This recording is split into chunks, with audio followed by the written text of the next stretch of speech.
আসসালামু আলাইকুম এভরিওয়ান। চলে আসলাম ফিফা ওয়ার্ল্ড কাপ 2026 এর আরেকটি প্রেডিকশনাল ভিডিও নিয়ে।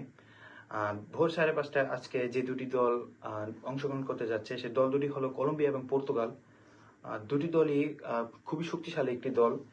ওয়ার্ল্ড র্যাঙ্কিং এ অনুসারে পর্তুগালের র্যাঙ্কিং 8তম এবং কলম্বিয়ার র্যাঙ্কিং 11তম।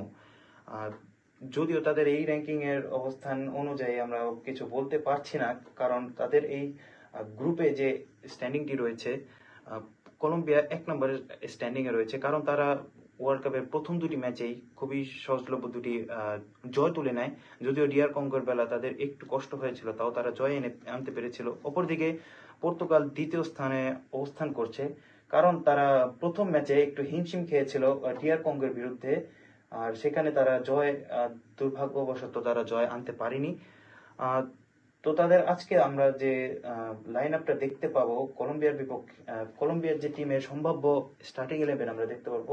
গোলকিপার পজিশনে আমরা দেখবো ভার্গাসকে, লেফট ব্যাকে আমরা দেখবো মোহিকা, এবং রাইট ব্যাকে দেখতে পাবো আমরা মুনোসকে।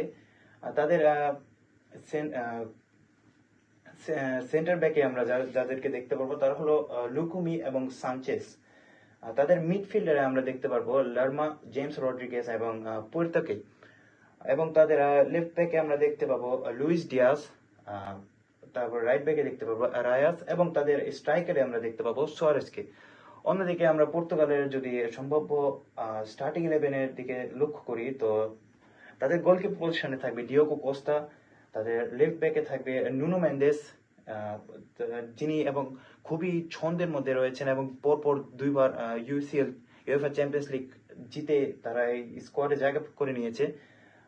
তাদের রাইট ব্যাকে রয়েছে জোয়া কনসেলো, এবং তাদের সেন্টার ব্যাকে আমরা দেখতে পাবো রুবেন ডিয়াস এবং রেনাতো ভেগাকে। এবং মিডফিল্ডে আমরা যদি লক্ষ্য করি, তো আমরা মিডফিল্ডে দেখব বর্তমানে সবচেয়ে শক্তিশালী মিডফিল্ড জেনারেশন, সবচেয়ে শক্তিশালী মিডফিল্ড ডুও জাও নেভেস এবং ভিতিনাকে। এবং তাদের সেখানেই তাদেরকে সহায়তার মধ্যে রয়েছে যে অ্যাটাকিং মিডফিল্ডার হিসেবে থাকবে ব্রুনো ফার্নান্দেস। তাদের লেফট ব্যাকে আমরা দেখতে পাবো জোয়া ফেলিক্সকে, এবং রাইট ব্যাকে দেখতে পাবো পেদ্রো নেতোকে। এবং তাদের স্ট্রাইকার হিসেবে সর্বকালের সেরা ফুটবলার অবভিয়াসলি ক্রিস্টিয়ানো রোনালদোকে আমরা দেখতে পাবো। যদিও এই ম্যাচটি তাদের দুটি টিমই খুবই শক্তিশালী, তবে এই ম্যাচটি মূলত তাদের ফার্স্ট পজিশন ডিসাইড করার ম্যাচ, এবং তাদের নকআউট পর্বে সহজলভ্য প্রতিপক্ষ পাওয়ার উদ্দেশ্যে তারা দুটি টিমই আজকের এই ম্যাচে অংশগ্রহণ করতে যাচ্ছে। যেহেতু কলম্বিয়া স্ট্যান্ডিং এ এবং পয়েন্টে এগিয়ে রয়েছে, তাদের শুধু একটি ড্র প্রয়োজন গ্রুপ চ্যাম্পিয়ন হয়ে থাকার জন্য।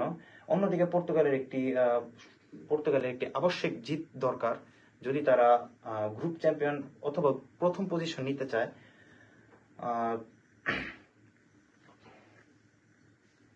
তো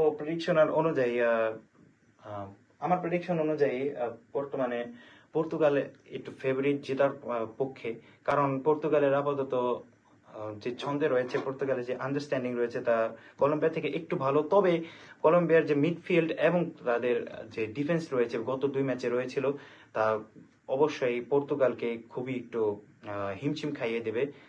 আপনারা আপনাদের মতামত কমেন্টের মাধ্যমে জানাতে পারেন আমাদের ইউটিউব চ্যানেলে স্পোর্টস জোন লাইভ বিডিতে। ধন্যবাদ।